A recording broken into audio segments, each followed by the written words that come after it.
আজ দেখলাম আমেরিকার বিভিন্ন স্টেটে লক্ষ লক্ষ মানুষ রাস্তায় নেমে গেছে। তারা ডোনাল্ড ট্রাম্পকে আর দেখতে চাচ্ছে না।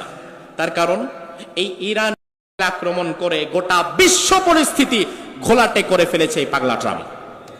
গোটা বিশ্ব পরিস্থিতি ঘোলাটে করে ফেলেছে। তার নিজের দেশের মানুষই এখন আর তাকে দেখতে চাচ্ছে না। আমার বিশ্বাস লাঞ্ছিত অপমানিত হয়ে তার ক্ষমতা থেকে চলে যেতে হতে পারে।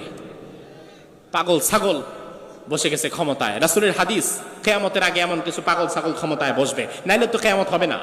এমন কিছু পাগল ছাগলকে তো বসতেই হবে। আপনি মানবতা শিখবেন, জাতিসংঘের দরকার কি? জাতিসংঘ আজ গোটা পৃথিবীকে মানবতা শেখায়।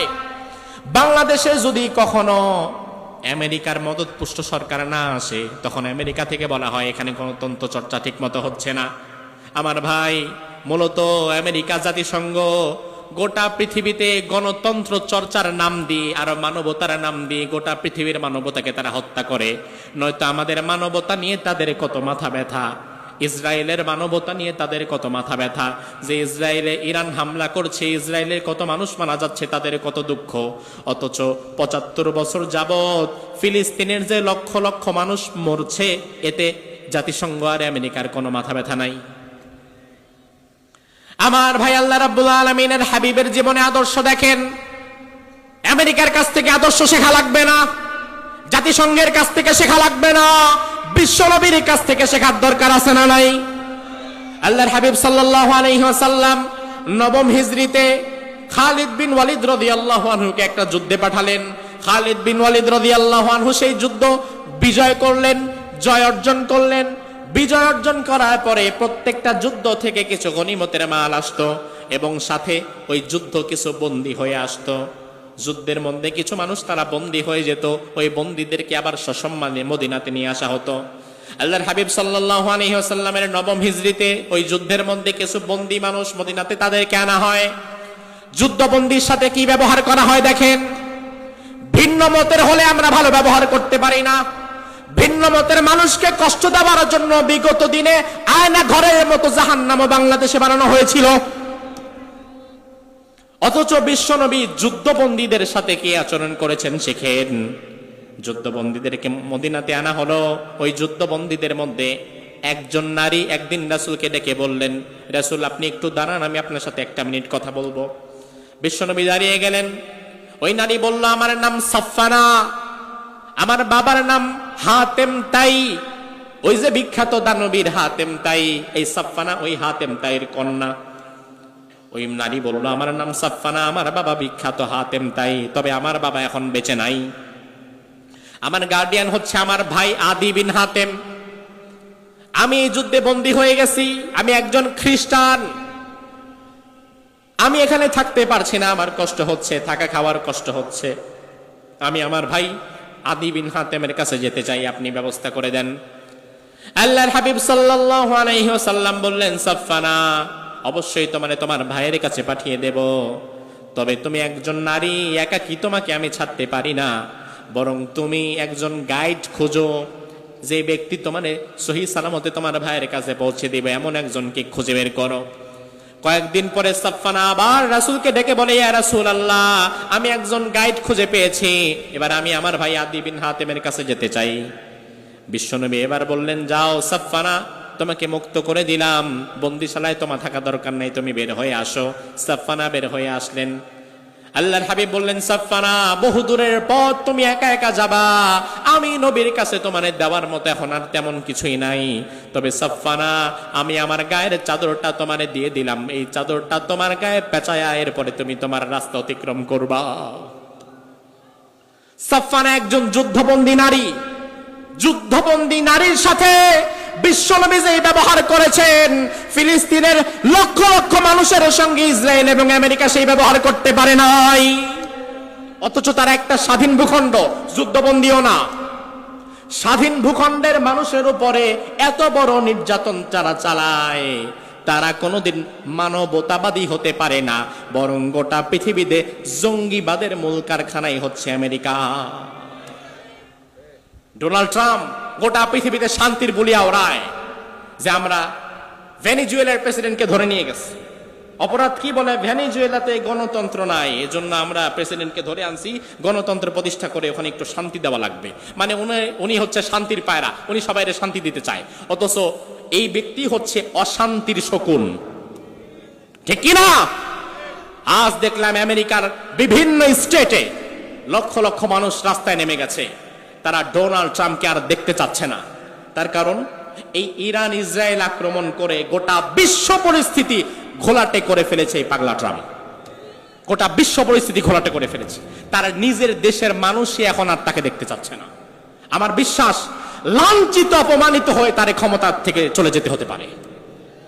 পাগল ছাগল বসে গেছে ক্ষমতায়। রাসূলের হাদিস, কিয়ামতের আগে এমন কিছু পাগল ছাগল ক্ষমতায় বসবে, নাইলে তো কিয়ামত হবে না। এমন কিছু পাগল ছাগলকে তো বসতেই হবে। রাসূল সাল্লাল্লাহু আলাইহি ওয়াসাল্লাম সাফওয়ানাকে গায়ের চাদর পেঁচায় দিছে, যুদ্ধবন্দীকে এতটা সম্মান করেছে। আহারে, ফিলিস্তিনের মানুষের দুঃখ দুর্দশা কষ্ট দেখার মতো কেউ নাই। আমি এই রমাদানের আগের রমাদানে ফিলিস্তিনের কাছাকাছি ছিলাম। মিশরের বর্ডারের পাশেই হচ্ছে ফিলিস্তিন। বাংলাদেশে যেমন কিছু রোহিঙ্গা, 10-15 লাখ রোহিঙ্গা বাংলাদেশে যেমন আশ্রয় নিয়েছে থাকে, মিশরের রাফাহ বর্ডার অঞ্চলে এমন অনেক ফিলিস্তিনি মানুষ প্রতিদিন আশ্রয় নেয়, আসা যাওয়া করে, যদি একটু খাবার পানি পায়। এই রমাদানের আগের রমজানে আমি সেখানে ছিলাম, 7 দিন ছিলাম। হাজার হাজার ফিলিস্তিনি ভাইদেরকে ইফতার করানোর মতো কিছু সুযোগ হয়েছিল। সেখানে আমি দেখলাম এমন অসংখ্য মানুষ, কারো হাত নাই, কারো পা নাই, বিকলাঙ্গ হয়ে আছে, খাবারের অপেক্ষায় তারা সেই বর্ডার অঞ্চলে পড়ে আছে। এমন হাজার হাজার শিশু বাচ্চা দেখলাম, 1000 শিশু বাচ্চা, তাদের বয়স 2 থেকে নিয়ে 5 বছর। এতটা চমৎকার সুন্দর ওই মানুষগুলো, বাই নেচারই খুব সুন্দর। ক্ষুধার যন্ত্রণা কতটা তীব্র রে ভাই! এই রমাদানেও যাওয়ার কথা ছিল, এই বিশ্ব পরিস্থিতির কারণে ভিসা থাকার পরও আর যেতে পারি নাই। দোয়া করবেন আল্লাহ তাআলা যেন পরবর্তীতে আবার সেখানে যাওয়ার তৌফিক দান করে, বলি আমিন। তো সাফওয়ানা তার ভাইয়ের কাছে চলে গেছে, আদি বিন হাতেমের কাছে চলে গেছে। তার ভাই তো দেখা অবাক, আরে তুমি না যুদ্ধবন্দী হইছো, আমি তো ভাবছি তোমার সাথে আর জীবনে কোনোদিন দেখা হবে না, তোমার মোহাম্মদ মেরেই ফেলবে। ওই নারী এসে বলল, ভাই রে, মোহাম্মদ তো সাধারণ মানুষ না ভাই, এই যে এতদিন ছিলাম সে আমার দিকে একবার তাকায়ও নাই, একটা টাচও করে নাই, আমার থাকা খাওয়ার সম্মানের ব্যবস্থা করেছে। আজ আসার সময় আমার সাথে একজন গাইড ব্যবস্থা করে দিয়েছে, শুধু তাই না, তার পরনের একটা চাদর আমার গায়ে জড়িয়ে দিয়েছে। আদি বিন হাতেম এই দৃশ্য দেখে অবাক হয়ে গিয়েছে। আবার আদি বিন হাতেম দেরি না করে অতি দ্রুত মদিনায় চলে এসেছে। বিশ্বনবীর দরবারে এসে বলল, ইয়া রাসূলুল্লাহ, আমার নাম আদি বিন হাতেম, আমি হাতেম তাইর পুত্র, আমার বোন সাফওয়ানা আপনার কাছে বন্দী ছিল। একজন বন্দী নারীর সঙ্গে আপনি যেই আচরণ করেছেন, আল্লাহর আকাশের নিচে জমিনের উপরে কোনো সাধারণ মানুষের দ্বারা এই আচরণ সম্ভব না। নিশ্চয়ই আপনি সাধারণ কোনো মানুষ নয়, নিশ্চয়ই আপনি আল্লাহর নবী। আর আল্লাহর নবীর হাতে হাত রেখে আমি আদি বিন হাতেম ইসলাম গ্রহণ করার জন্য আপনার কাছে ছুটে এসেছি। সুবহানাল্লাহ পড়েন। এবার আদি বিন হাতেম বিশ্ব নবী সাল্লাল্লাহু আলাইহি ওয়াসাল্লামের হাতে হাত রেখে পড়ে ফেলল, লা ইলাহা ইল্লাল্লাহু মুহাম্মাদুর রাসূলুল্লাহ সাল্লাল্লাহু আলাইহি ওয়াসাল্লাম।